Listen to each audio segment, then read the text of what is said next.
Welcome to Sustainability Marketing, Lecture 11 on Sustainability Marketing Transformation, which is an entirely new field or dimension. In the previous lectures you heard about sustainability marketing, values, objectives, strategies, and the sustainability marketing mix, the 4 Cs. That is, within the given framework or the institutions. So sustainability marketing transformations is all about change of companies and change by companies to change the framework. We have 2 episodes. The first one talks about internal sustainability marketing transformations and the second one about external. The learning objective of the first one is to understand internal sustainability marketing transformations of companies. The episode is structured as follows. We will start with a sustainability marketing story, a Swiss company called Gasser Construction Materials. Then we will describe the inside-out perspective as opposed to the outside-in perspective. And then we will talk about corporate transformations within the company. Let's start with a nice example, Gasser Building Materials. Maybe you want to browse the website www.gasser.ch. On the first page, you see the headquarters of a company and the owner of the company, Josias Gasser. He is quite a visionary leader. He inherited the company in 1984, and then he developed a sustainability vision in the 1990s for the company. He envisioned a company which manufactures and markets ecological construction materials, including wood from the region. He also envisioned a company which offers solutions for energy-efficient houses. To walk the talk, he built a passive house, a very energy-efficient house in Chur, in the region of Graubünden in Switzerland, in 1999. That is the headquarters you see in the background. In addition to that, he opened up a number of do-it-yourself markets, offering regional ecological construction materials and all the elements, the different elements you need for building passive houses. He was quite successful with that sustainability strategy, and during the last couple of years he opened up more than 8 stores in the region of Graubünden. What I want to talk about here, besides the internal changes and the sustainability marketing strategy, what I would like to talk about in the case study here is the external changes. So besides changing the company within, he also started changing the broader environment. What does that mean?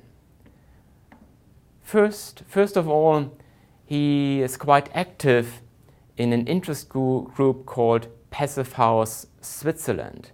It's a network to disseminate information, to talk about quality and inform about passive houses. He was the founding member in 2004, and he has been president in the period between 2004 and 2008. That is an external activity within the industry. In addition to that, he is engaged in a regional organization called the Capricorn, which is in favor and which has the belief that small is beautiful, according to Schumacher.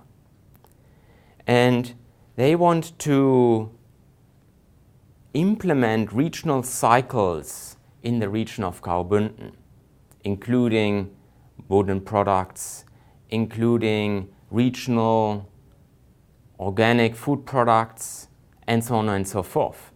And one of the labels is the IBEX Fair Stay, which stands for Sustainable Hotels, a good indicator for customers. So it's another good example for his engagement in external changes to make sustainability marketing transformations in the region and in the industry. He is also the founding member of a new party in Switzerland called the Green Liberals. They are in favor of market-based instruments of environmental policy to internalize external costs, something we have already covered in lecture 3 and which is mentioned in the DVD, The Story of Stuff. So to conclude, Josias Gasser is quite a visionary leader, and he makes changes not just within the company, but far beyond that. So you might say he's a forerunner and a trailblazer. In the sustainability context, we can differentiate between 5 types of companies: outlaws, compliers, case makers, innovators, and trailblazers. Outlaws do not even meet the legal minimum requirements regarding ecological and social issues. Compliers just meet the minimum legal requirements. Case makers go beyond that. They go beyond legal requirements and they seek the best business case for sustainable development. Innovators extend the business case. They are quite innovative and entrepreneurial. Trailblazers create new environments. They change the external environment and business models. So to conclude, the first 3, they don't seek any changes. They act within the given political and public framework. The innovators, they seek changes, but just regarding the market development. Trailblazers go even beyond that. They seek changes as well in the market, but also the political and public environments. In lecture 6, we already talked about sustainability marketing strategies, sustainability issues and actors. And we raised the question, how do social and ecological problems turn into market and marketing issues? And we learned that there are 2 different possibilities. One is indirect sustainability marketing transformations, from the public to politics to the market, as you can see on this slide. The second one are direct sustainability marketing transformations, from the public directly into the market. Maybe you want to review that and have a look at lecture 3 again. In this lecture, we will turn it upside down. That means that companies do not simply adapt to a changing environment, but they are proactive and they start changing the environment as well. So they act within the market and they also influence politics and publics in favor of sustainable development in order to solve social and ecological problems. That sounds rather abstract and theoretical.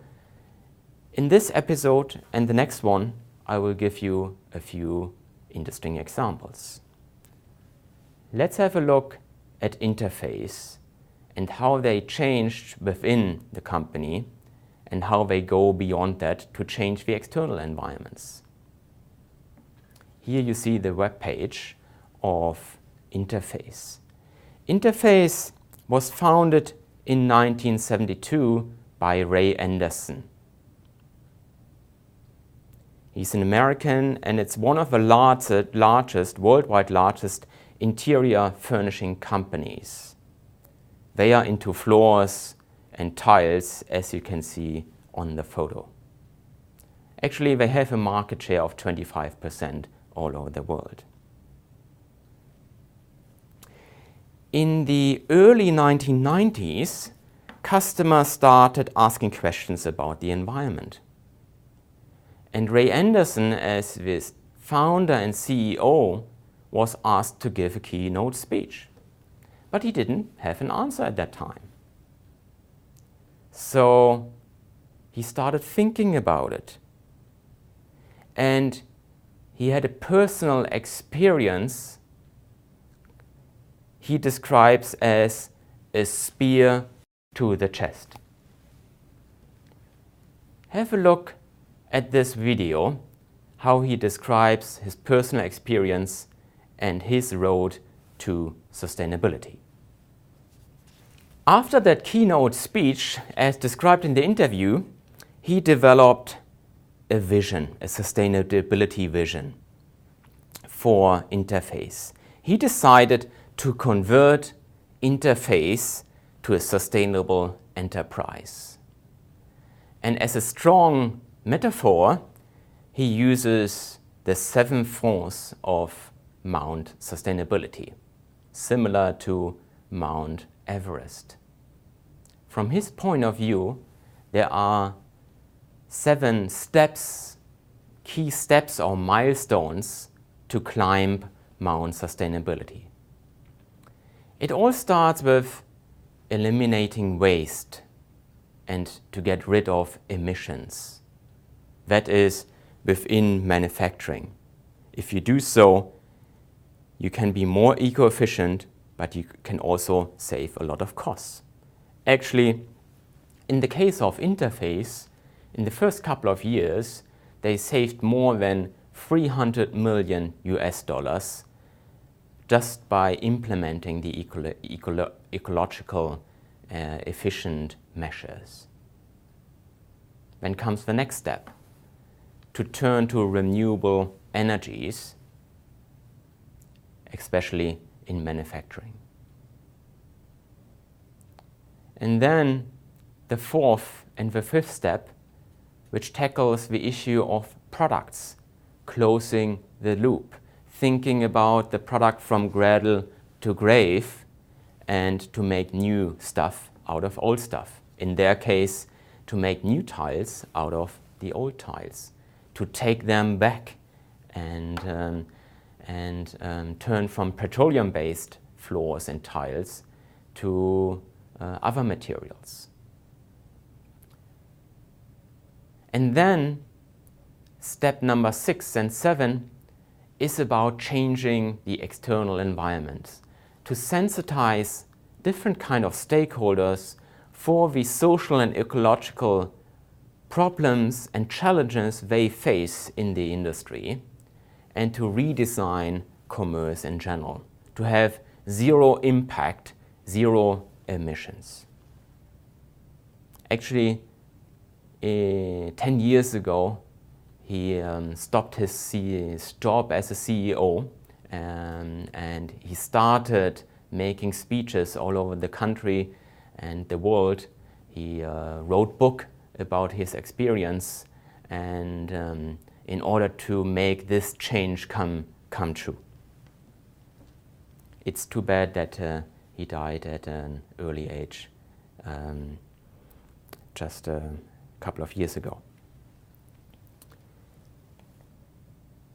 When we talk about corporate transformations, there are 3 barriers for change: individual, organizational internal, and organizational external. Individual, for example, that the key decision makers, the sustainability marketers or the marketing decision makers do not have the knowledge about the social and ecological problems related to the product. If he doesn't have the knowledge, if he doesn't have the instruments, he cannot act accordingly. That's something we learned in lecture 3. Then there are organizational internal barriers for change. For example, the incentive structure. If marketing decision makers are just paid a basic salary, in addition to that, due to the success of new revenue of conventional products, they might not have any incentives, any monetary incentives, to introduce and take the risk of introducing new sustainable products and to increase that revenue. And then, of course, there are organizational external barriers. If the customers are not willing to take up new sustainable products, if they are not willing to pay an extra price, it is rather difficult for companies to introduce new sustainable products.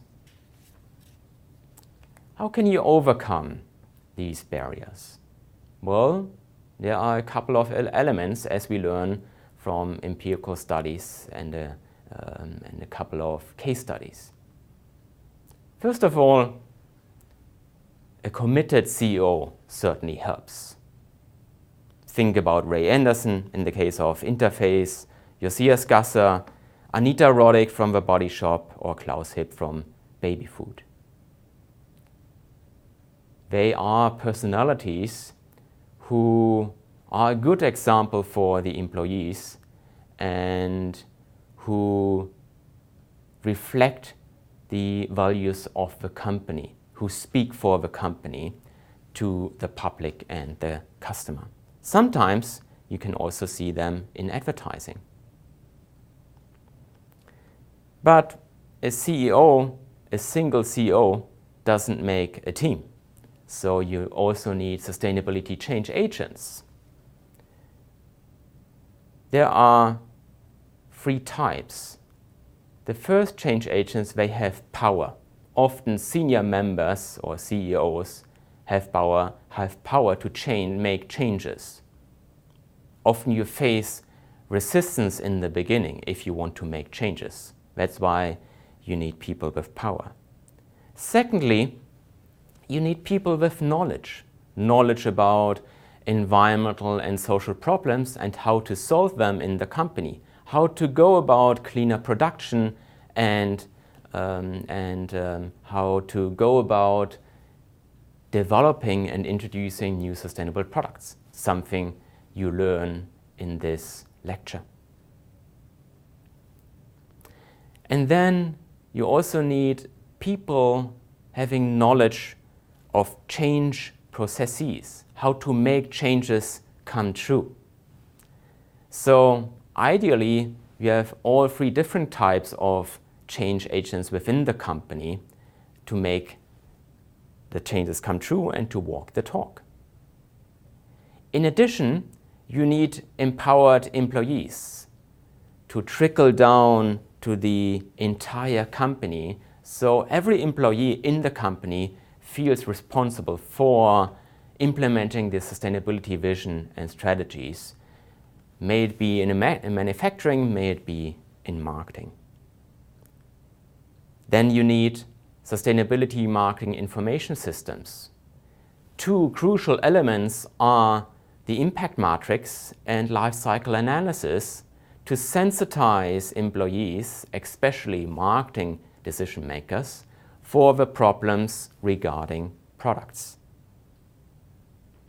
You also need a corporate sustainability mission, where you want to go. Here you have to balance the general and the specific.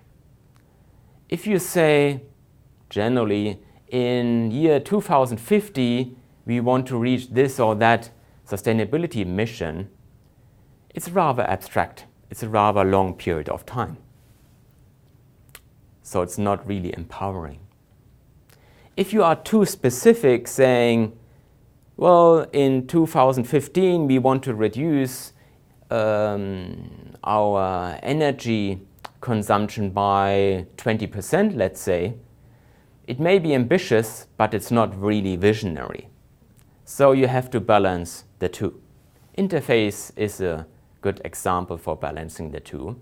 In 2020, they aim to have zero emissions and zero waste to become a sustainable company.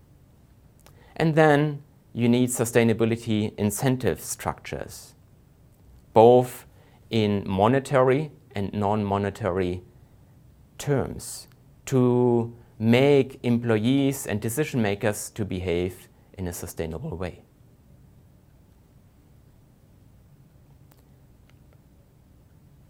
That's for the internal changes of sustainability marketing transformations, and here are the review and discussion questions. Describe transformations from the inside-out perspective as opposed to the outside-in perspective. Can you think of an example of a trailblazer in your country? Discuss why you would categorize this company as a trailblazer or not. And finally, here are the references, pages 277 to 284 in our textbook, and then the interesting report by British Telecommunications, Just Values, where they talk about the 5 different types of companies, including the innovators and trailblazers, and the interesting PhD by Andrew Hoffman, From Hearsay to Dogma, an institutional theory of corporate environmentalism. Thank you very much for listening, and bye for now.